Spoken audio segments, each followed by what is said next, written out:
बच्चों ये JEE main 2023 का क्वेश्चन है 25 जैन सिर्फ 2 का। A nucleus डिसइंटीग्रेट्स into two smaller parts which have their velocities in the ratio 3/2. The ratio of their nuclear sizes will be। देखिए nuclear size का ratio पूछने का मतलब हुआ सिंपल सा रेडियस का रेशियो, क्योंकि न्यूक्लियर साइज का रेशियो बोलेंगे आप तो वॉल्यूम अपन V1/V2 करेंगे, है ना। तो इसमें 4/3 पाई आर क्यूब करेंगे, ठीक है। तो इसमें क्या होगा कि इसमें तो ये तो कैंसिल ही हो जाएगा ना, इसलिए मैंने बोला कि सीधे सीधे आपसे रेशियो पूछ रहा है किसका, रेडियस का। तो आपको रेशियो निकालना है रेडियस का यहाँ पे मेनली, ठीक है। अब बोला गया कि जो यहाँ पर जब पार्टिकल डिसइंटीग्रेट होगा तब जो दोनों उसके सेगमेंट्स मूव करेंगे वो कितने वेलोसिटी से 3/2। तो यहाँ पर दो पार्टिकल, मान लीजिए अपने पास एक ऐसा न्यूक्लियस है, तो इनिशियली तो न्यूक्लियस क्या होगा, रेस्ट पे होगा। अब किधर कौन जा रहा मालूम नहीं है, बट दोनों का जो स्पीड है ना, मान लीजिए ये V1 m1 मास है, इसका m2 मास है, ये हो सकता है इधर V2 से जा रहा हो, और ये m है, तो ये जो है ना रेस्ट पे होगा। ओके, तो हम लोग क्या बोलेंगे कि इनिशियल मोमेंटम 0।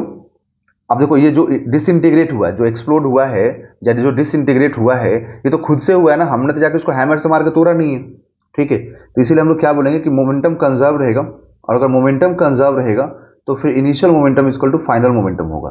तो इनिशियली जो है ना बिफोर डिसइंटीग्रेशन ये रेस्ट पे है, बोला नहीं है बट रेस्ट पे ही है, मूव तो कर नहीं रहा है ना, ठीक है। तो इसलिए क्या बोलेंगे कि इनिशियल मोमेंटम 0। तो initial momentum 0 and final momentum में मालूम नहीं है, तो m1 v1 plus m2 v2 कर देंगे हम लोग। ओके, तो यहां से m1 v1 is equal to minus m2 v2 आ जाएगा, क्योंकि इसको उठा के इधर चले जाइए, है ना। तो m1 v1 और m2 v2 का जो मैग्नीट्यूड आएगा ना वो क्या आएगा, v2/v1 आएगा, ठीक है।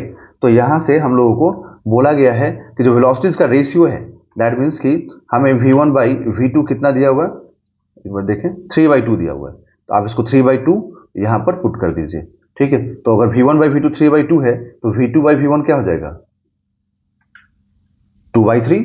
ओके, अब देखिए मास का मतलब क्या होता है, वॉल्यूम इंटू डेंसिटी, है ना। मास का मतलब वॉल्यूम इंटू डेंसिटी, ठीक है। तो अब ये दोनों के दोनों एक ही मटेरियल से बाहर निकले हैं ना, ये दोनों के दोनों तो एक ही न्यूक्लियस का पार्ट है, इसका मतलब दोनों का डेंसिटी क्या होगा, सेम होगा, ठीक है। इसका मतलब सीधे सीधे आप जो रेशियो लेंगे यहां पर मास का, तो उसमें आप लिखेंगे density into 4/3 pi r 1 cube upon density into 4/3 pi r 2 cube, ठीक है, इज इक्वल टू 2/3। तो अब यहां से देखिए डेंसिटी कैंसिल, 4/3 पाई कैंसिल, तो आपको क्या मिलेगा, r1 cube by r2 cube is equal to 2/3। तो यहां से देखिए आपको ये जो मिला यहां पर, ये हो गया r1/r2 इज इक्वल टू 2/3। आप उधर से क्यूब हटाओगे, इधर पावर क्या आ जाएगा, 1/3, ठीक है।